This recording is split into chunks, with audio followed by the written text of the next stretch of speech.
आदरणीय साथियों एवं आदरणीय बहनों, प्रणाम। मैं आज 3 अपील करना चाहता हूं। कैंसर के मामलों को लेकर के मैं अत्यंत गंभीर हूं, अत्यंत संवेदनशील हूं और इसी नाते से 3 अपील करना चाहता हूं। पहली अपील प्रधानमंत्री जी से, दूसरी अपील डॉक्टरों से और तीसरी अपील जो कैंसर से पीड़ित लोग हैं, कैंसर से पीड़ित परिवार हैं, उनसे अपील करना चाहता हूं। और तीनों अपीलों को आप ध्यानपूर्वक सुनिएगा, गंभीरता से इसको लीजिएगा, क्योंकि हमारे देश में कैंसर के मामले बहुत तेजी से बढ़ रहे हैं। इतनी तेजी से कि मुझे खुद को आश्चर्य होता है। 2005 से जब मैं ये सारी चीजों को शुरू किया तो 2005 की तुलना में आज कैंसर के मामले 4 गुना हो गए, 4 गुने से भी ज्यादा। तो बहुत दुख होता है इन सारी परिस्थितियों को। और कैंसर को बढ़ाया जा रहा है, षड्यंत्र पूर्वक बढ़ाया जा रहा है, षड्यंत्र पूर्वक फैलाया जा रहा है। अपने तुच्छ स्वार्थों के खातिर कैंसर को जो है तेजी से बढ़ाया जा रहा है और इस पर कोई अंकुश नहीं, किसी का, न सरकार का अंकुश है जो होना चाहिए और न डॉक्टरों की जो संवेदनशीलता होनी चाहिए इस मामले पर, वो तो कतई है नहीं। संवेदनशीलता बिल्कुल शून्य हो गई है। बिल्कुल संवेदन शून्य होकर के जिस तरह से कैंसर के पेशेंट्स को लूटा जा रहा है, कैंसर को फैलाया जा रहा है, वो अत्यंत दुखद पहलू है। तो मैं पहली अपील प्रधानमंत्री से करना चाह रहा हूं, दूसरी अपील डॉक्टरों से करना चाह रहा हूं और तीसरी अपील जो कैंसर से पीड़ित व्यक्ति हैं और जो कैंसर से पीड़ित व्यक्ति का परिवार है, उन लोगों से मैं अपील करना चाहता हूं। हमारे देश में जो कैंसर के पेशेंट्स बढ़ रहे हैं, WHO के मुताबिक 10 लाख से ज्यादा नए कैंसर के मामले हर साल सामने आ रहे हैं। 2020 में भारत में कैंसर के 13,90,000 मामले सामने आए थे और 2021 में 14,20,000, 2022 में 14,60,000 से ज्यादा कैंसर के मामले सामने आए हैं। यह अत्यंत दुखद है और जो WHO का अनुमान है वो ये है कि 2030 तक कैंसर के मामलों में प्रतिवर्ष 13 से 15% तक वृद्धि हो सकती है। और मेरा जो अनुमान है, जिस तरह से जो कैंसर के पेशेंट्स में देख रहा हूं किस तेजी से बढ़ रहे हैं, मेरा अनुमान है कि इससे भी कई गुना ज्यादा कैंसर के पेशेंट्स बढ़ सकते हैं। किस तरह से हमारी जो लाइफस्टाइल हो गई है, हमारा जो खान पान हो गया है और जिस तरह से डॉक्टरों को भूख लग रही है ना, भूख लग रही है, ये कहना चाहिए। मुझे बहुत शर्म आती है, बहुत दुख होता है डॉक्टरों के लिए ऐसे शब्दों का प्रयोग करते हुए, क्योंकि बहुत सारे बहुत अच्छे डॉक्टर हैं। उनकी सेवाओं का यदि मूल्यांकन किया जाए तो वो ईश्वर तुल्य है। लेकिन बहुत सारे डॉक्टर्स और बहुत सारे प्राइवेट हॉस्पिटल्स कैंसर के नाम पर जिस तरह से लूट मचा रखी है, जिस तरह से पेट सीटी स्कैन को धंधा बना लिया है और बात बात पर पेट सीटी किया जा रहा है, वो अत्यंत दुखद है। क्योंकि उससे जो रेडिएशन होता है उससे कैंसर फैलता है, कैंसर का रीअकरेंस होता है। तो पहली अपील मैं प्रधानमंत्री जी से करना चाहता हूं कि प्रधानमंत्री जी प्लीज, मेरा हाथ जोड़ करके विनम्र प्रार्थना है कि अंकुश लगाया जाए, कैंसर के ऊपर पूरा फोकस किया जाए। कैंसर को किस तरह से रोका जा सकता है, किस तरह से परिवार के परिवार बर्बाद होने से बचाए जा सकते हैं, इस पर थोड़ा सा ध्यान दीजिए। स्वास्थ्य मंत्री जी से मैं निवेदन करना चाहता हूं, जो केंद्रीय स्वास्थ्य मंत्री हैं, उनसे निवेदन करना चाहता हूं कि कृपया कैंसर के ऊपर पूरा ध्यान दीजिए। कैंसर का मामला बहुत ज्यादा खराब हो रहा है। ऐसी लाइफस्टाइल, ऐसा खान पान और जो हमारी फूड जो एजेंसीज हैं, है ना, जो फूड सप्लीमेंट्स पे कंट्रोल कर सकती हैं, जो फूड सप्लीमेंट्स पर ध्यान दे सकते हैं, जिस तरह से जो फूड इंस्पेक्टर्स हैं उनकी जो भ्रष्टाचार में डूबे हुए, कहीं पर जांच करते नहीं, कहीं पर उनकी जांच, कहीं पर कोई कार्रवाई करते नहीं है, तो उनके ऊपर थोड़ा सा ध्यान दिया जाए। फास्ट फूड, जंक फूड के ऊपर पैकिंग पर लिखा जाए कि किस तरह से ये खतरनाक हो सकते हैं, क्योंकि उनमें जिस तरह से फेट होता है, जिस तरह से उनके अंदर जो चीजें डाली जाती है वो बहुत घातक है, रोग कारक हैं। तो इसलिए कृपया उनके ऊपर भी थोड़ा सा अंकुश लगाया जाए।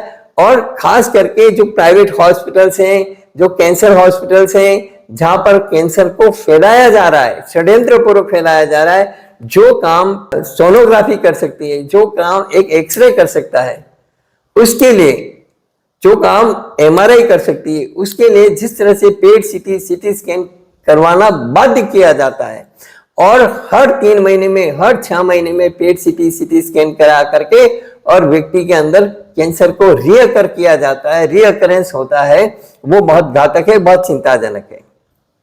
इसलिए हे प्रधानमंत्री जी, मेरा निवेदन स्वीकार करिए और कृपया करके इस पर ध्यान दीजिए। आप राजनीति में बहुत सारे कुशल और बहुत सारी चीजें करते हैं, लेकिन इसको राजनीति से अलग हट करके मानवीय सेवा की दृष्टि से, मानवता के लिए, इंसानियत के नाते इस पर ध्यान दीजिए, क्योंकि यह कैंसर की स्थिति बड़ी खराब होती जा रही है। दूसरी बात, दूसरी अपील मैं डॉक्टरों से करना चाहता हूं कि डॉक्टर्स प्लीज, मेरे भाइयों, मेरी बहनों, डॉक्टर भाइयों, डॉक्टर बहनों, थोड़ा रहम करिए, थोड़ी इंसानियत अपने में रखिए।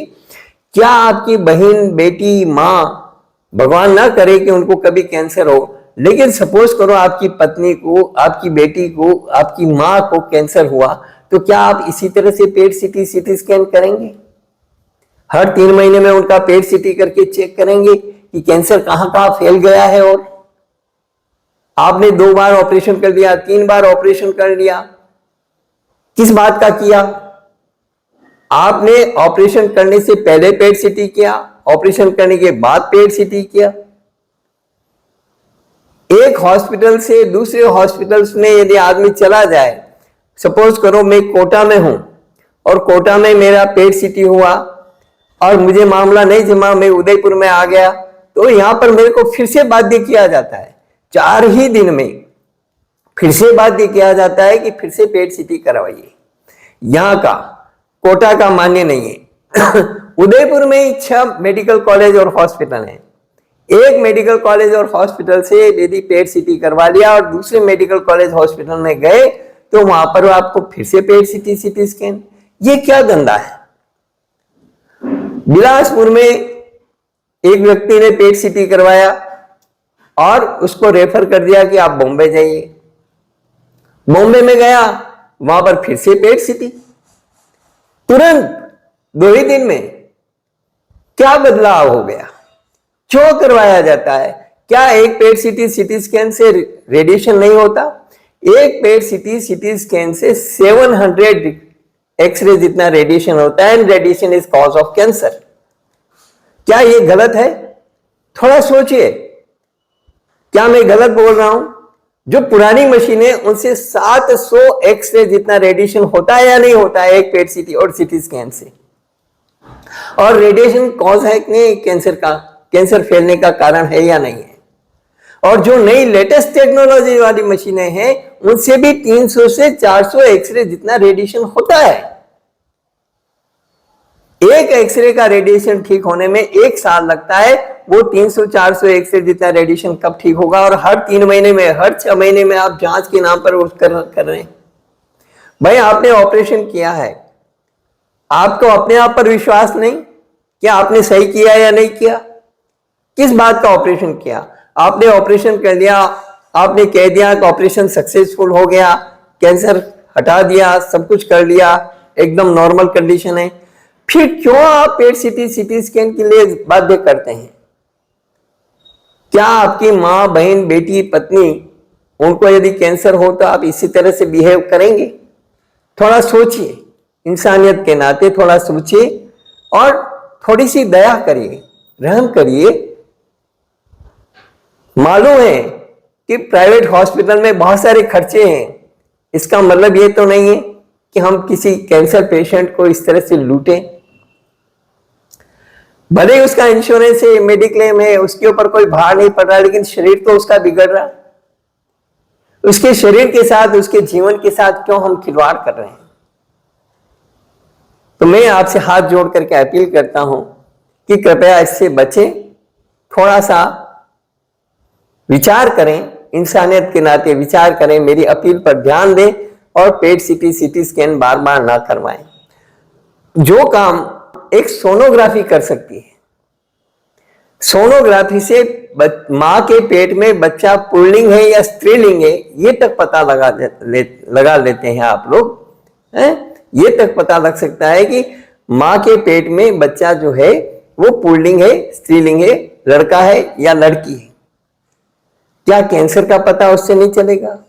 आजकल तो सोनोग्राफी में भी बहुत सारा एडवांसमेंट हो गया है, टेक्नोलॉजी काफी अच्छी आ गई है, डिजिटल सोनोग्राफी आ गई है, कलर सोनोग्राफी आ गई है, क्या वो सफिशिएंट नहीं है? एक एक्सरे से जो चीज पता लग सकती है वही चीज आप पेट सीटी स्कैन के माध्यम से क्यों करना चाहते हैं? एक एमआरआई से जो चीज पता लग सकती है उसी के लिए आप पेट सीटी स्कैन क्यों करना चाहते हैं? पेट सीटी स्कैन भले ही महंगा है और आप अपने स्वार्थ के लिए, व्यवसाय के लिए आप वो सब करना चाहते हैं, लेकिन सबसे मोटा खतरा उसका रेडिएशन है। तो कृपया हाथ जोड़ करके निवेदन है कि ये चीज ना करें। और जो लोग कैंसर के पेशेंट्स हैं, कैंसर के शिकार हैं, जो परिवार कैंसर की पीड़ा को भुगत रहे हैं, अपने इंसान को कैंसर हो गया और उसकी पीड़ा को, उसके दर्द को झेल रहे हैं, मैं उनसे निवेदन करना चाहता हूं तीसरी अपील में कि वो एकदम घबराए नहीं, कैंसर का नाम सुनकर के एकदम से भयभीत ना हो, क्योंकि जिस तरह से क्रोध से विवेक नष्ट हो जाता है उसी तरह से भय के कारण भी विवेक नष्ट हो जाता है। और भयभीत व्यक्ति पूरे विवेक से नहीं सोच पाता कि उसे क्या करना चाहिए और क्या नहीं करना चाहिए, अच्छे बुरे का निर्णय नहीं कर सकता। ऐसी परिस्थिति में वो अपने आप को दूसरों के हवाले कर देता है और वहीं सारी लूट की परिस्थितियां पैदा हो जाती है। इसलिए कैंसर का नाम सुनकर के भयभीत ना हो। कैंसर क्योरेबल हो सकता है। कैंसर के लिए अपनी इम्यूनिटी को स्ट्रॉन्ग करें, भयभीत ना हो, खाना पीना ना छोड़ दें, अच्छे से अच्छा खाना खाएं। और कैंसर के लिए बहुत सारी अच्छी अच्छी डाइट्स हैं जो एंटी कैंसर हैं। कैंसर सेल्स को खत्म करने वाली खान पान की बहुत सारी चीजें हैं। विटामिन B17 कैंसर सेल्स को खत्म करता है। और बहुत सारे फल हैं ऐसे, बहुत सारे अनाज हैं ऐसे, बहुत सारी दालें हैं ऐसी, बहुत सारी सब्जियां हैं ऐसी जो कैंसर को खत्म करती है, कैंसर से लड़ने में मदद करती है। मूली 4 तरह के कैंसर से लड़ती है, टमाटर 5 तरह के कैंसर से लड़ता है। मैंने अपने वीडियोस में बताया है। कृपया करके थोड़ी सी मेहनत करिए, अपने विवेक से सोचिए, थोड़ा शांति और धैर्य रखिए और जो भी मैंने वीडियोस बनाए हैं कैंसर के ऊपर उनको बहुत ध्यान से देखिए, सुनिए, समझिए और डायरी और पेन लेकर के अपना एक चार्ट बनाइए कि आप क्या क्या खा सकते हैं, क्या क्या करना चाहिए, क्या क्या पथ्य हैं, क्या क्या परहेज हैं, क्या क्या सावधानियां बरतनी है। थोड़ा विवेक रखेंगे, घबराएंगे नहीं, भयभीत नहीं होंगे तो आप विवेक रख पाएंगे और विवेक से सारी चीजों को आप नोट कर पाएंगे और अपने पेशेंट का अच्छी तरह से उपचार करा पाएंगे। बड़ी बीमारी में बड़ा धैर्य रखना पड़ता है। छोटी मोटी बीमारियां तो चलती रहती है, बड़ी बीमारी में बड़ा धैर्य रखना पड़ता है। एक बात और मैं आपको निवेदन करना चाहता हूं, जो भी कैंसर से पीड़ित परिवार हैं, अपने आसपास में ऐसे लोगों को ना आने दें या ऐसे लोगों से ज्यादा संबंध न रखें कि जो नेगेटिव बात करते हैं। अरे अमुक के ऐसा हो गया, फिर ऐसा हुआ, फिर ऐसा हो गया, इस तरह की जो कहानी, किस्से, घटनाएं सुनाने वाले लोग हैं उनसे बच के रहें। जो लोग आपका साहस, आपका मनोबल बढ़ाए, जो लोग आपके चेहरे पे मुस्कान लाएं, जो लोग आपके सामने पॉजिटिव बात करें, जो लोग आपके सामने सकारात्मक बात करें, उत्साह बढ़ाएं, जीवन के लिए हौसला बढ़ाएं, साहस बढ़ाएं, ऐसे लोगों का सानिध्य लें। और जो भी व्यक्ति कैंसर का पेशेंट है उसके सामने हमेशा मुस्कुराते हुए रहें और कोशिश करें कि उसके चेहरे पे मुस्कान आए, उसको हंसाएं, उसको गुदगुदाएं और उसको पॉजिटिव संबल दें, सकारात्मक संबल दें, हौसला बनाएं, उसका मनोबल बढ़ाएं, उसको डिप्रेस ना करें। ये मेरा बहुत विनम्र निवेदन है। जो भी रिश्तेदार आते हैं और आते हैं तो कम से कम रिश्तेदार आए, नेगेटिव बात करने वाले तो बिल्कुल नहीं आए, हरगिज नहीं आए। और मैं आम लोगों से भी अपील करना चाहता हूं, जब भी आप किसी के पास आराम पूछने के लिए जाएं तो बंदर की तरह ना जाएं। बंदरों का एक स्वभाव होता है, एक बंदर को चोट लग गई तो सारे बंदर इकट्ठे होंगे और बारी बारी से उस चोट को कुरेद कुरेद करके देखेंगे कि क्या हुआ, कैसे हुआ, कहां हुआ। वही काम आप करते हैं, जाएंगे पेशेंट के मुंह से सुनना चाहते हैं कि क्या हुआ, क्या क्या किया। अरे भाई, उसको आराम करने दीजिए, उसका मनोबल बढ़ाइए, उसके सामने खुशी की बात करिए, अच्छी बात करिए। वो बंदर जो है, जो घायल हुआ है, वो नहीं मरता हो तो मर जाता है, क्योंकि सभी उसको कुरेदते हैं। ठीक इसी तरह से हमारे जितने रिश्तेदार हमारे मिलने वाले आते हैं, वो भी कुरेद कुरेद करके और ऐसी परिस्थितियां पैदा कर देते हैं कि व्यक्ति उदासीन हो जाता है, डिप्रेशन में आ जाता है। तो ऐसा काम ना करें, ये मेरा विनम्र अपील है। इस वीडियो में इतना ही। बहुत सारी चीजें हमने कैंसर के बारे में बता रखी है। कृपया हमारे वीडियोस को बहुत ध्यान से देखें और उपचार करें। धन्यवाद।